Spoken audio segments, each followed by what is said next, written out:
नमस्कार, रामबाण क्लासेज के डिजिटल मंच पे आपका स्वागत है और मेरा नाम है बलराम योगी। और पिछली क्लास में मैंने आपको रणथंभौर के इतिहास के बारे में बताया था और मैंने आपको हम्मीरदेव चौहान के बारे में बताया था कि हम्मीरदेव चौहान के द्वारा हिंदुवाड़ घाटी के युद्ध में जो 1299 को हुआ था, उस युद्ध में अलाउद्दीन खिलजी को डिफीट कर दिया जाता है, अर्थात पराजित कर दिया जाता है। और जो हम्मीरदेव चौहान थे, इनका एक सेनापति मारा गया उस युद्ध में और उसका नाम था भीम सिंह। और इधर अलाउद्दीन खिलजी की तरफ से भी एक सेनापति मारा गया था जिसका नाम था नुसरत खां। ये मैं आपको पिछली क्लास में बता चुका हूं। तो आज अपन उसी श्रृंखला में आगे की चर्चा करते हुए और जो बातें बची हुई है हम्मीरदेव चौहान के संदर्भ में, उनकी अपन चर्चा करने वाले हैं। तो शासक कौन सा पढ़ेंगे? हम्मीरदेव चौहान, हम्मीर देव चौहान, हम्मीरदेव चौहान। और टाइम मैं आपको बता चुका हूं, 1282 ईस्वी से 1301 ईस्वी तक इस हम्मीरदेव चौहान का समय माना जाता है। तो एक तरफ रणथंभौर के शासक हम्मीरदेव चौहान और दूसरी तरफ दिल्ली के अगर शासक की बात करें, दिल्ली सल्तनत के जो शासक थे इस समय, उनका नाम था अलाउद्दीन खिलजी।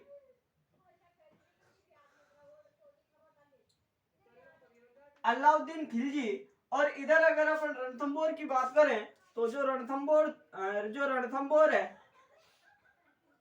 रणथंभौर सवाई माधोपुर में,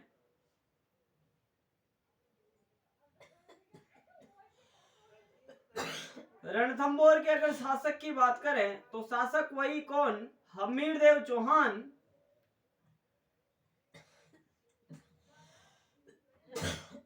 हम्मीरदेव चौहान। और इन दिल्ली सल्तनत के शासक अलाउद्दीन खिलजी के द्वारा 11 जुलाई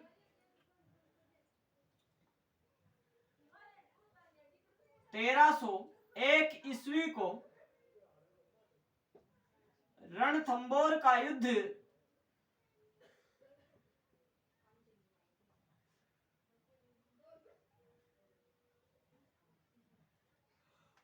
तो 11 जुलाई 1301 को रणथंभौर का युद्ध होता है। एक तरफ रणथंभौर के शासक हम्मीरदेव चौहान और दूसरी तरफ दिल्ली सल्तनत के जो शासक थे, उनका नाम था अलाउद्दीन खिलजी। अब इतिहासकारों का यह मानना है कि इस अलाउद्दीन खिलजी के द्वारा काफी लंबे समय की घेराबंदी के बावजूद, अर्थात एक इतिहासकार ने तो यहाँ तक बताया है कि जैसे अपन अगर किसी आम को खा लेते हैं तो आम को खाने के पश्चात उसकी जो बची हुई जो गुठली होती है उसको फेंक देते हैं। तो आम की गुठली को जब अपन खाकर फेंक देते हैं तो उसी गुठली से नया आम का पेड़ बनकर उसके अगर आम के वापस आम लगने लगते हैं। इतने लंबे समय तक घेराबंदी की गई थी, किसके द्वारा? अलाउद्दीन खिलजी के द्वारा। तो सब इतिहासकार अपना अपना मत बताते हैं, लेकिन अपन को उनसे कोई मतलब नहीं है। अपन को ये याद रखना है कि दिल्ली के शासक कौन? अलाउद्दीन खिलजी। और इधर रणथंभौर के शासक हम्मीरदेव चौहान। दोनों के मध्य में रणथंभौर का युद्ध हुआ 11 जुलाई 1301 ईस्वी को। अब अलाउद्दीन खिलजी, हम्मीरदेव जो चौहान थे, इनके दो सेनापति आते हैं। सेनापति तो एक का नाम था रतिपाल,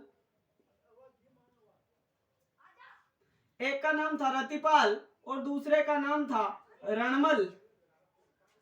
अर्थात मैं ये कहना चाहता हूं कि जब इतने लंबे समय तक अलाउद्दीन खिलजी के द्वारा घेराबंदी की गई लेकिन रणथंभौर दुर्ग नहीं जीता गया, तो इस अलाउद्दीन खिलजी ने लालच वाली योजना अपनाई और क्या किया? इस हम्मीरदेव चौहान के ये जो सेनापति थे रतिपाल और रणमल, इनको क्या दे दिया? लालच। इन दोनों को क्या दे दिया? लालच। लालच, इन दोनों को लालच दे दिया। और लालच क्या दिया? कि मैं हम्मीरदेव चौहान को मृत्यु के घाट उतार कर जो रणथंभौर का शासक है वो आप दोनों को बना दूंगा। तो ऐसे करके ये रतिपाल और रणमल लालच में आ जाते हैं और अलाउद्दीन खिलजी को रणथंभौर दुर्ग के गुप्त रास्ते बता देते हैं। और हम्मीरदेव चौहान की एक रानी आती है और रानी का नाम क्या है? रंग देवी या रंगा देवी, जिसको अपन कहते हैं रंगा देवी। और अगर इसकी पुत्री की बात करें तो इसकी पुत्री का नाम भी अपन को क्या मिलता है? देवल। देवल। तो आप दो बातें ये भी याद रखोगे कि पुत्री का नाम देवल और इसकी वाइफ का नाम क्या था? रंगा देवी। तो जब रतिपाल और रणमल के द्वारा महल के गुप्त रास्ते बता दिए गए तो इस अलाउद्दीन खिलजी के द्वारा हम्मीरदेव को डिफीट कर दिया गया। उसके अलावा बहुत से इतिहासकारों का यह भी मानना है कि इस अलाउद्दीन खिलजी को जब लंबे समय की घेराबंदी के दौरान ये रणथंभौर को नहीं जीत सका तो इसने क्या किया? इस रतिपाल और रणमल को लालच देकर इस रतिपाल और रणमल की सहायता से हम्मीरदेव चौहान के जो जैसे कि अन्न भंडार थे, अन्न भंडार और पानी का जो जल स्रोत था, तो पानी के जल स्रोत में इसने गाय और जैसे गाय और जो सुअर का मांस था वह उसके अंदर मिला दिया गया। उसके अलावा ये जो अन्न भंडार थे इनमें इन्होंने गाय की जो हड्डियां होती है उसका चूरा मिला दिया। अब अगर शास्त्र धर्मानुसार अगर अपन देखें तो गाय को हिंदू धर्म ग्रंथों में पवित्र माना गया है। तो बहुत से इतिहासकारों ने यह भी बताया है कि उस समय हम्मीरदेव चौहान के पास में इतनी बड़ी समस्या थी कि एक स्वर्ण मुद्रा के स्थान पर अनाज का एक दाना नहीं मिल सकता था। अर्थात इस हम्मीरदेव चौहान ने यहाँ तक कह दिया था कि अगर मेरे को कोई एक गेहूं के अनाज का दाना देगा तो मैं उसके लिए एक स्वर्ण मुद्रा प्रदान करूंगा। लेकिन समय की बात है, उस समय खाद्यान्न की कोई कहने का मतलब पूर्ति नहीं हुई। तो उसके अलावा बहुत से इतिहासकारों का यह भी मानना है कि जब अलाउद्दीन खिलजी घेरा डालकर बाहर बैठा हुआ था तो वहां की प्रजा के द्वारा ये बोला गया हम्मीरदेव चौहान के लिए कि हमारा ये कैसा शासक है जो बाहर दुश्मन खड़ा है और हम भूख के मारे यहाँ पर तड़प तड़प कर मर रहे हैं और वह ध्यान अवस्था में बैठा हुआ है। तो ये कहाँ का ऐसा राजा हुआ?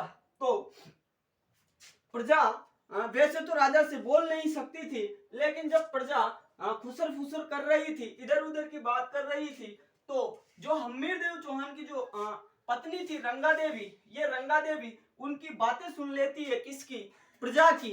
और वह हम्मीरदेव चौहान के पास में जाकर हम्मीरदेव चौहान से बोलती है कि आपने ये क्या कर रखा है? दुश्मन बाहर दरवाजे पर बैठा हुआ है और आप ध्यान अवस्था में यहाँ पे मगन बैठे हुए हो। तो हम्मीरदेव चौहान ने रंगा देवी से क्या कहा? कब मेरे को दुश्मन की कोई टेंशन नहीं है, मेरे को टेंशन है तो किसकी? इस देवल की, क्योंकि अभी ये अविवाहित है, न तो इसका विवाह किया हुआ है और अब इस देवल का करे तो करे क्या? अगर इसका विवाह करके अपन इसको भेजते हैं कहां पे भी तो इतनी जल्दी कहने का मतलब पति मिलना नामुमकिन है। और अगर इसका विवाह नहीं होता है तो न जाने वो क्या करेगा, क्योंकि ये तो तुर्क है, इनका तो कोई ईमान धर्म होता ही नहीं है। तो ये जो देवल थी, इस देवल की वजह से हम्मीरदेव चौहान को क्या बताया गया कि इसने ध्यान अवस्था में ये मौन रह रखा था। उसके अलावा हम्मीरदेव चौहान ने यह भी कहा कि आप हमारी रानी हो, उसके अलावा जितनी भी जो महिलाएं हैं वो सभी क्या कर सकती है? जोहर कर सकती है। लेकिन ये देवल तो अविवाहित है तो ये तो जोहर भी नहीं कर सकती। तो ऐसे करके जब हम्मीरदेव चौहान और इनकी रानी रंगा देवी के बीच में जब ये बात चल रही थी तो इस देवल अर्थात हम्मीर देव चौहान की जो पुत्री थी, इसके द्वारा ये सुन लिया जाता है कि मेरे जो पिताजी हैं अर्थात ये जो हम्मीर देव चौहान है, ये मेरी वजह से साइलेंट है, वरना इस अलाउद्दीन खिलजी को उखाड़ के ये फेंक सकते हैं, उखाड़ के फेंक सकते हैं। तो इस देवल ने क्या किया कि अगर ये मेरी वजह से ही इनके हाथ बंधे हुए हैं, तो मैं ऐसा करती हूं कि इसका कुछ ना कुछ सॉल्यूशन निकालूं। तो वहां पे मैंने आपको पहले बताया भी था कि एक पदम तालाब बना हुआ है, रनियाड़ तालाब जिसको अपन कहते हैं। तो इस देवल के द्वारा जस्ट एक दिन पहले उस तालाब के अंदर कूदकर आत्महत्या कर ली जाती है। इसी वजह से राजस्थान के इतिहास का पहला जलजोहर भी कहां पे माना जाता है, रणथंभौर में। तो इस देवल के द्वारा कौन से तालाब में, पदम तालाब में, पदम तालाब जिसी को अपन क्या कहते हैं, रनिहाड़ तालाब, तालाब, इस तालाब के अंदर कूदकर इसने क्या कर ली, आत्महत्या, आत्महत्या कर ली। इसी कारण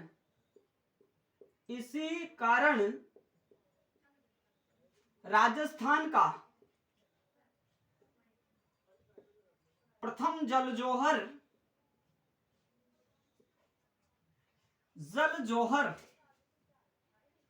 रणथंभौर में हुआ। अर्थात अगर आपसे यह पूछे कि राजस्थान के इतिहास का पहला जलजोहर कहां पे हुआ था, तो रणथंभौर में हुआ था। किसने किया, देवल ने किया। और कब किया, तो 11 जुलाई 1301 से जस्ट एक दिन पहले अर्थात 10 जुलाई को यहाँ पे जलजोहर हुआ था। इस बात का समर्थन डॉक्टर दशरथ शर्मा वैसे करते हैं। तो ये तो बता दी मैंने आपको जलजोहर के बारे में। अब मैं आपको बताने वाला हूं शाका के बारे में।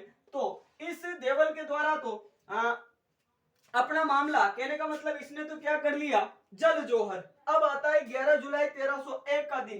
तो जैसे ही ये देवल जल जोहर कर लेती है, हम्मीर देव चौहान आजाद अर्थात अब इसको तो युद्ध करना ही करना था। तो हम्मीर देव चौहान ने अपने जो भी विश्वसनीय सेनापति या फिर जो भी सैनिक थे उनको अपने साथ में लिया और रणथंभौर दुर्ग के बाहर निकले। तो हम्मीर देव चौहान ने एक समय कहने का मतलब ऐसा आया कि हम्मीर देव चौहान के सामने यह अलाउद्दीन खिलजी की सेना टिक नहीं पाई, लेकिन अंततः फाइनल डिसीजन यह हुआ, फैसला, कि इस हम्मीर देव चौहान को हार का सामना करना पड़ा। और मैंने आपको पहले बताया भी था कि जब कोई शासक को अपनी हार नजर आ जाती थी तो वह केसरिया रंग की पगड़ी धारण कर लेता था और महिलाएं क्या कर लेती थी, जोहर। और जोहर का मतलब क्या होता है, अग्निकुंड में कूदकर अपने प्राणों को देना ही जोहर कहलाता है। और जोहर क्यों किया जाता है, अपने सतीत्व की रक्षा करने के लिए ही जोहर किया जाता है। तो आप क्या बताओगे, इस रंगा देवी के द्वारा जोहर, इस रंगा देवी के द्वारा क्या किया जाता है, जोहर। और इस हम्मीर देव चौहान के द्वारा क्या किया जाता है, केसरिया। केसरिया और केसरिया और जोहर ये दोनों जब मिल जाते हैं तो क्या बन जाता है, शाका। तो आप क्या बताओगे, राजस्थान के इतिहास का पहला शाका भी रणथंभौर में ही हुआ था। तो यहां पे मैं लिख देता हूं, राजस्थान का प्रथम शाका रणथंभौर में हुआ। अब मैंने आपको यह बताया था कि इस युद्ध का मुख्य कारण किसको माना जाता है, मोहम्मद शाह को। और वो प्रेम कहानी भी मैंने आपको बता दी थी कि ये चिमनी के चक्कर में लगा हुआ था और नाश किसका कर दिया, रणथंभौर का कर दिया। तो जब अलाउद्दीन खिलजी इस रणथंभौर को जीत लेता है, परिणाम में मैं लिख देता हूं यहाँ पे, दोनों के बीच में युद्ध हुआ, इसको हार का सामना करना पड़ा और ये इसमें क्या रहा, विजयी रहा। जब अलाउद्दीन खिलजी इस युद्ध में विजयी रहते हैं तो विजय के पश्चात ये मोहम्मद शाह को पकड़ लेते हैं। मोहम्मद शाह कामरू को ये पकड़ लेते हैं और बोलते हैं किसको, मोहम्मद शाह को। कौन कहता है, अलाउद्दीन खिलजी का, अगर मोहम्मद शाह मैं तेरे को जीवित छोड़ दूं तो तू सबसे पहले क्या करेगा, तू क्या करेगा, तेरी लास्ट फरमाइश क्या है, तू क्या चाहता है, मैं तेरे से तेरी जो अंतिम इच्छा है वो पूछना चाहता हूं। तो मोहम्मद शाह ने क्या बोला कि अगर आप मेरे को जीवित छोड़ते हो और आप मेरी इच्छा के बारे में पूछते हो तो मैं सबसे पहले एक काम करूंगा। कि बता क्या करेगा, कि हमीर आपने रणथंभौर दुर्ग को जीत लिया है, लेकिन अगर मेरे को एक मौका मिले तो मैं इस हमीर देव चौहान के हमीर देव चौहान का कोई भी वंशज हो, मैं आपको मारकर, अलाउद्दीन खिलजी से क्या बोलता है, मैं आपको मारकर तुरंत इस रणथंभौर का शासक किसको बना दूंगा, हमीर देव चौहान का कोई भी वंशज हो मैं उसको बना दूंगा। ऐसा किसने बोला, मोहम्मद शाह ने बोला था। किससे, अलाउद्दीन खिलजी से। तो इससे इस बात का पता चलता है कि वह लफंगा नहीं था। कौन, मोहम्मद शाह। मोहम्मद शाह एक नंबर का ईमानदार और सज्जन लड़का था, किसकी तरह, जालोर के विरमदेव सोनगरा की तरह। तो ये मैंने आपको हमीर देव चौहान और अलाउद्दीन खिलजी के मध्य में हुए युद्ध के बारे में आपको बताया है। अब कोई विशेष जो बातें बची हुई है वो मैं आपको बता देता हूं। इसके पश्चात अपन अगली क्लास में जैसलमेर के भाटी राजवंश की चर्चा करेंगे, क्योंकि अभी तक मैंने भाटी राजवंश के बारे में आपको YouTube पे बिल्कुल नहीं पढ़ाया है, तो आप इसको नोट आउट कर सकते हो। अब अपन जो कुछ बातें बची हुई है उनकी चर्चा कर लेते हैं। तो इस प्रकार से ये राजस्थान के इतिहास का पहला क्या शाखा होता है, और इस शाखे में रंगा देवी के द्वारा जौहर और हमीरदेव चौहान के द्वारा केसरिया किया जाता है। लेकिन जब मैं आपको जैसलमेर पढ़ाऊंगा तो उस समय एक बात आएगी, क्या, लूणा कांड के समय में भी एक शाखा होता है 1299 को। अब अगर अपन देखें तो 1299 1301 से पहले आता है, लेकिन आरपीएससी का मानना है कि राजस्थान का पहला शाखा रणथंभौर वाला है। तो रणथंभौर वाला है, अपन को क्या मतलब है उससे। तो अगर हमीरदेव चौहान के गुरु की बात करें, गुरु, तो इनके गुरु का नाम था राघव देव। गुरु का नाम क्या था, राघव देव। और अगर अपन दरबारी विद्वान की बात करें, दरबारी विद्वान, तो दरबारी विद्वान आते हैं बीजादित्य। बीजादित्य। उसके अलावा अपन को हमीरदेव चौहान के बारे में कौन कौन से ग्रंथों से जानकारी प्राप्त होती है, तो वह भी मैं आपको बता देता हूं। तो यहां पे लिखते हैं अपन जानकारी के ग्रंथ, अर्थात किन किन ग्रंथों से अपन को इनके बारे में जानकारी प्राप्त होती है, तो उन ग्रंथों को भी मैं लिख देता हूं। तो ग्रंथों में अगर अपन बात करें हमीर महाकाव्य की, हमीर महाकाव्य, तो हमीर महाकाव्य के लेखक थे नयनचंद्र सूरी।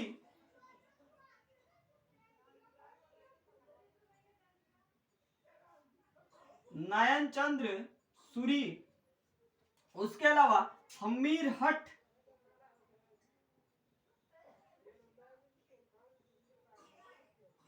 हमीर हट, तो हमीर हट के थे चंद्रशेखर।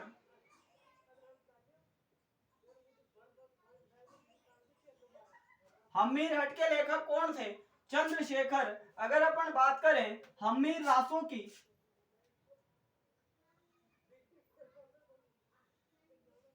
रासो, तो इसके दो लेखक आते हैं, एक का नाम आता है जोधराज और एक का नाम आता है शारंगधर। यानी हमीर रासो लिखा जोधराज और शारंगधर ने, और हमीरायण एक ग्रंथ और आता है हमीरायण। हमीरायण, और हमीरायण के लेखक माने जाते हैं भांडव व्यास। भांडव व्यास। और लास्ट का एक ग्रंथ आता है हम्मीर बंधन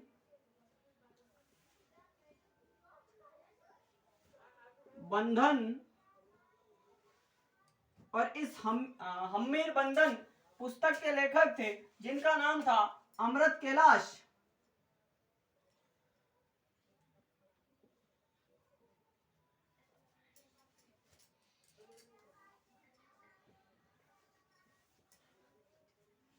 तो इन ग्रंथों से अपन को जानकारी प्राप्त होती है। तो गुरु का नाम था राघव देव, दरबारी विद्वान विजादित्य और जानकारी के ग्रंथ है हम्मीर महाकाव्य जिसके लेखक नयनचंद्र सूरी, हमीर हट जिसके लेखक चंद्रशेखर, हमीर रासो जिसके लेखक जोधराज और सारंगधर, और हमीरायण जिसके लेखक भांडव व्यास, और हमीर बंधन जिसके लेखक कौन थे, अमृत कैलाश। तो इन ग्रंथों से अपन को हमीर देव चौहान के बारे में जानकारी प्राप्त होती है। तो आप इनको नोट आउट कर सकते हो। अब अपन अगली क्लास में जैसलमेर के भाटी राजवंश के बारे में चर्चा करेंगे। तो आप लोग ज्यादा से ज्यादा इस चैनल को सब्सक्राइब करें और अपने दोस्तों के साथ में शेयर करें। तो आज की क्लास को अपन यहीं पे विराम देंगे। तो आज की क्लास और अभी के लिए इतना ही। धन्यवाद। आपका दिन शुभ हो।